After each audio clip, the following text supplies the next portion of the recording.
साथियों नमस्कार। आज की शुभ यात्रा में YouTube के सभी दर्शकों का हार्दिक धन्यवाद, शुक्रिया। पतंजलि योग सूत्र योग दर्शन सूत्र 18 में कहते हैं, साथियों इस सूत्र में प्रकृति दृश्य के स्वभाव का वर्णन किया गया है कि प्रकाश, क्रिया तथा स्थिति इसका स्वभाव है। विज्ञान की आधुनिक खोज ने भी यही सिद्ध किया है कि पदार्थ और ऊर्जा भिन्न नहीं है बल्कि भिन्न स्थितियां हैं। साथियों इस ऊर्जा का घनीभूत रूप ही पदार्थ दिखाई देता है। विज्ञान पहले इन जड़ पदार्थों की मूल इकाई अणु मानता था। अणु का विखंडन संभव होने परमाणु प्राप्त हुआ तो विज्ञान कहने लगा कि इन विभिन्न परमाणुओं के संयोग से ही तत्वों का निर्माण हुआ है तथा इन्हीं तत्वों के संयोग से विभिन्न पदार्थों का निर्माण हुआ है। इसके बाद वैज्ञानिक इन परमाणुओं की नाभि में पाए जाने वाले प्रोटॉन्स के भी विखंडन में सफल हुआ तो उन्हें मिली तीव्र ऊर्जा, जिसे उन्होंने परमाणु शक्ति कहा।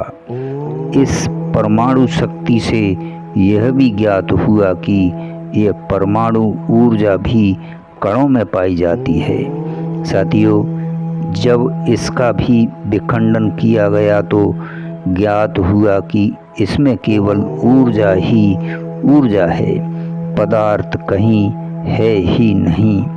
यह ऊर्जा भी ऐसी है जो स्थिर भी है तथा गतिशील भी है, पदार्थ भी है व तरंग भी है। दोनों स्थितियां एक साथ होने से विज्ञान ने इसका नाम क्वांटा दिया।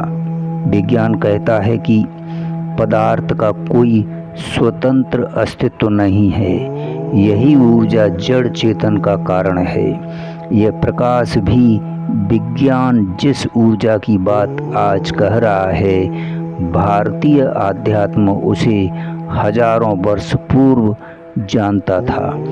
पतंजलि का यह सूत्र यही क्वांटम सिद्धांत है कि यह प्रकृति 3 गुणों सत रज तम से युक्त एक शक्ति है तथा प्रकाश, क्रिया और स्थिति इन तीनों गुणों का स्वभाव है। सत्य का प्रकाश, रज की क्रिया तथा तम की स्थिति इस शक्ति का उस चेतन पुरुष के साथ संयोग होने से ही सृष्टि का निर्माण होता है।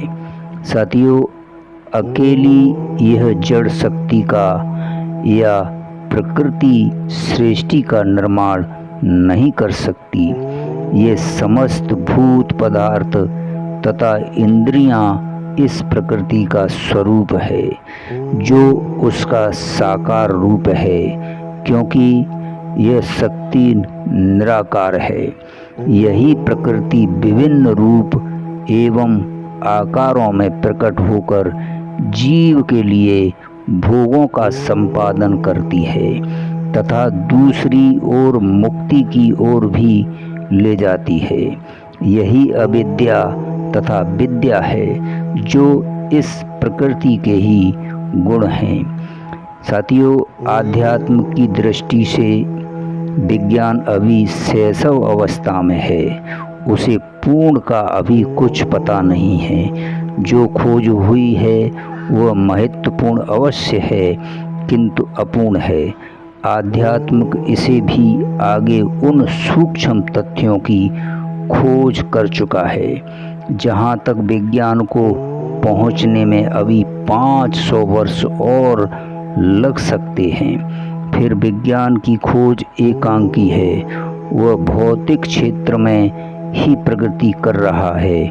उसे उस चेतना का कुछ पता नहीं है जिसका परिणाम विध्वंस की ओर ही जा रहा है। चेतना से उसका संपर्क हुए बिना इसे कभी भी पूर्ण नहीं कहा जा सकता।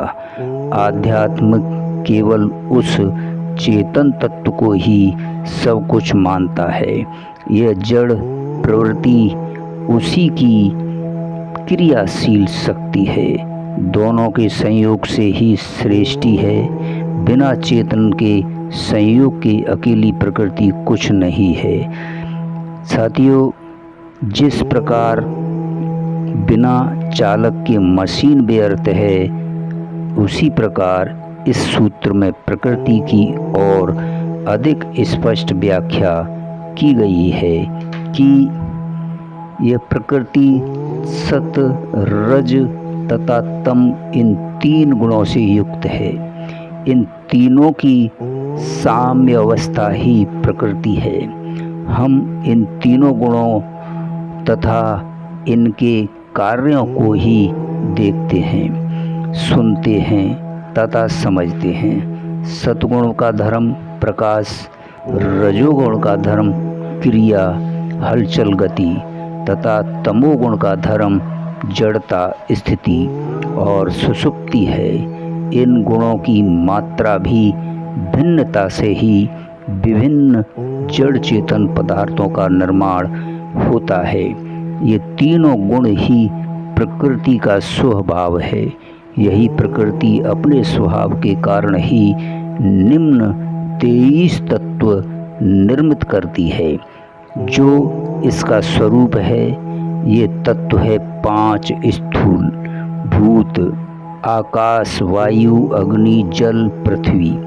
साथियों, इनकी 5 तन्मात्राएं हैं: शब्द, स्पर्श, रूप, रस, गंध। 5 कर्मेंद्रियां: वाक, हस्त, पाद, उपस्थ, गुदा। 5 ज्ञानेंद्रियां: श्रोत, त्वचा, नेत्र, जिह्वा, घृणा एवं मन, बुद्धि और अहंकार। यही प्रकृति भोगा सकत पुरुष को अपना स्वरूप दिखला कर उसे भोगों की ओर उसी प्रकार आकर्षित कर उसको भोग प्रदान करती है। साथियों, जिस प्रकार कोई युवती अपने श्रृंगार, चाल, ढाल एवं विभिन्न भाव भंगिमाओं से किसी युवक को आकृष्ट कर उसे भोग प्रदान करती है, इसलिए प्रकृति को माया कहा गया है। साथियों, किंतु यह प्रकृति केवल भोग ही प्रदान नहीं करती, बल्कि मुक्ति चाहने वाले योगियों को दृष्टा आत्मा का स्वरूप दिखलाकर उन्हें मुक्ति भी प्रदान करती है।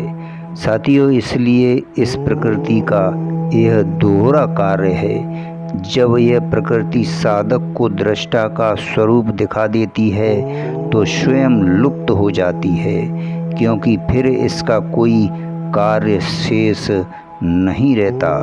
जब तक मनुष्य इस प्रकृति माया के भोगों के जाल में फंसा रहता है, तब तक मुक्ति की संभावना नहीं है।